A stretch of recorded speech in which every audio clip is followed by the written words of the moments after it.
Благодарам подпредседателя. Ке се обидам да бидам кратка по однос на моите заклучоци во однос на годишниот извештај за 2023 година на Државната комисија за жалби по јавни набавки. Сметам дека дел од колегите веќе ги истакна и нашите аргументи по однос на овој извештај. Имено како член на Комисијата за финансирање и буџет морам да истакнам дека беше дискутиран истиот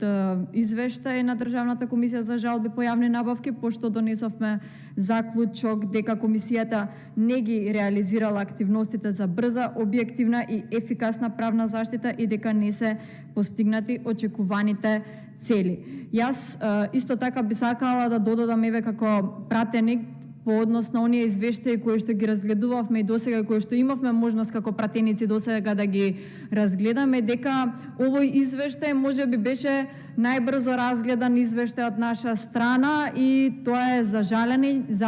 жалење, бидејќи сметам дека овој извештај кој што беше поднесен до нас како пратеници не беше целосен и не беше доволно јасен за да ние како пратеници доловиме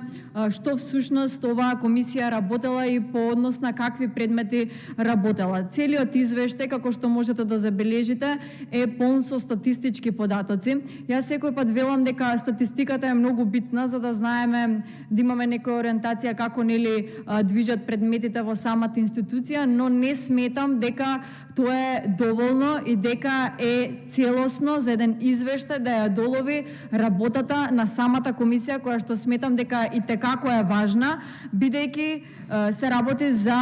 жалбите по јавни набавки. Помеѓу надлежностите имено на самата оваа комисија стои дека одлучува за законитоста на действијата и пропуштањата за превземените действија, како и на одлуките за поединечните правни акти донесени во постапки за јавните набавки. Зошто ја потенцирам оваа надлежност? Тоа е заради тоа што во самиот извештај, колеги, јас не видов дека имаме некакво објаснување или дадено извештај по однос на самата комисија која што има надлежност да работи и затоа сметам дека самиот извештај не ги задоволува потребите односно на транспарентност која што треба да ни биде покажана во однос на самата работа на комисијата. Ништо од овие надлежности кои што се дел од вашиот делокруг на работа немаме како образложение на извештајот. Јас би рекла дека овие бројки за сработени и добиени предмети за нас во моментот не значат ништо. Зошто токму ја потенцирам работата на Државната комисија за жалби по јавни набавки? Тоа е поради тоа што во 2023 година мораме да се согласиме,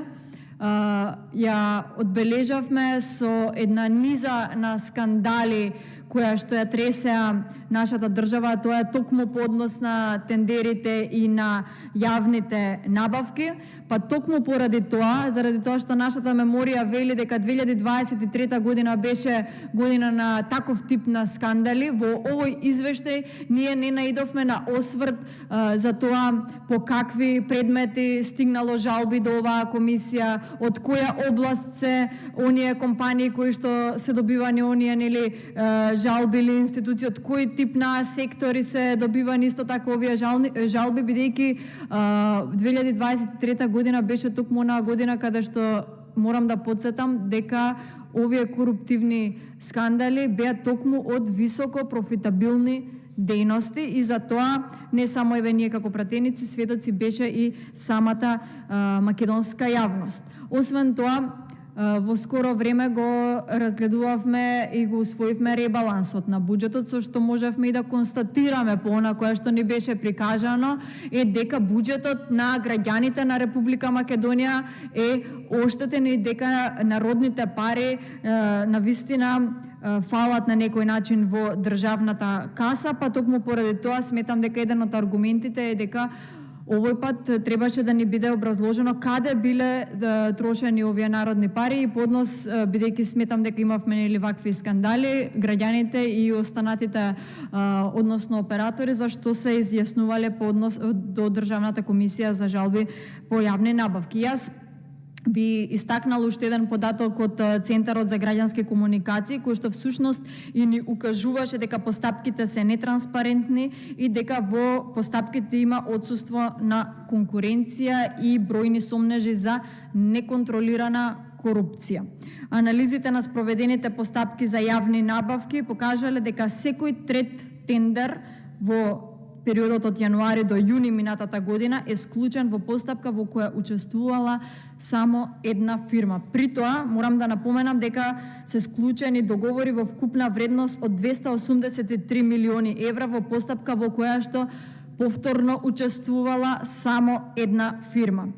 Што значи тоа? Тоа доволно ни укажува дека во 2023 година дефинитивно ја одбележале тендери без конкуренција и бројни сомнежи за корупција, со што тука доаѓаме до аналогично прашање и ние пратениците поставуваме прашање како се трошеле овие народни пари. Замислете, еве би сакала уште еден податок да истакнам, а тоа е дека од вкупно објавени 11.930 огласи за јавни набавки во првата половина од 2023 година, при тоа речиси сите овие огласи имале ист заеднички критериум за избор на најповолна понуда, а тоа е токму најниската цена. Само 646 набавки се спроведени врз основ на најдобар однос на цената и квалитетот, што всушност ни укажува на отсуство на конкуренција дури и на тендери со огромна вредност.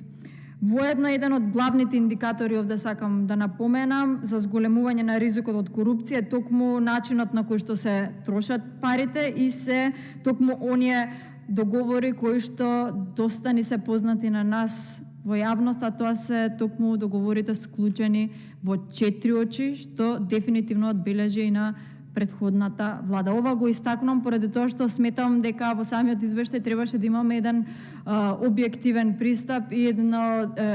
детален приказ за тоа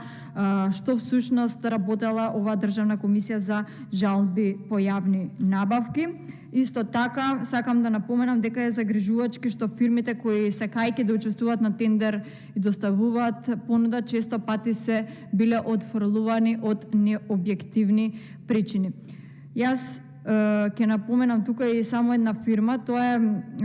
односно случајот со ЕСМ која што побарала барање за понуда и тоа само од фирмата Спектра Термо до Скопје, која што дала понуда на вредност од речиси 179 милиони 879 илјади денари без вклучен ДДВ,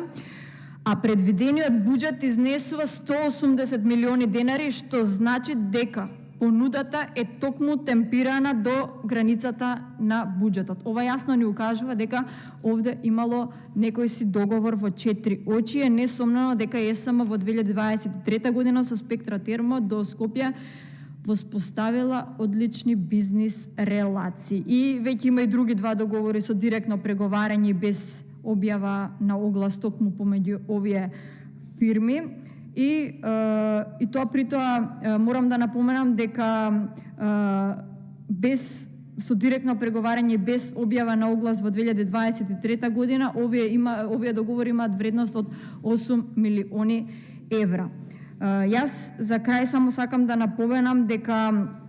оваа пратеничка група на ВМРО, ДПМН и коалицијата ќе се бори и секогаш ќе бара една транспарентност и една јавна постапка, бидејќи ние она кое што го ветивме пред граѓаните, тоа е една професионализација на институциите и еден објективен пристап без разлика за која институција се работи, без разлика кој ја води истата институција, бидејќи сметам дека треба да заврши времето на скриени намери и дека треба професионално секој оној кој што ја води институцијата и од кај што доаѓа во институцијата треба на еден професионален начин да ги извршува своите работни задачи. Токму затоа сметам дека овие извештаи кои што доаѓаат пред нас пратениците ќе бидат разгледувани на еден детален начин Јас би рекла дека оваа домашна задача на Државната комисија за жалби по јавни набавки не беше доволно завршена како што треба. За недобро завршена домашна задача се добива или слаба оцена или се паѓа на испит, така што се надевам на во идно време дека ќе добиеме едни детални извештаи пред кои што ние пратениците, а и граѓаните преку нас ќе бидат запознаени објективно со работата на самите институции, вклучително и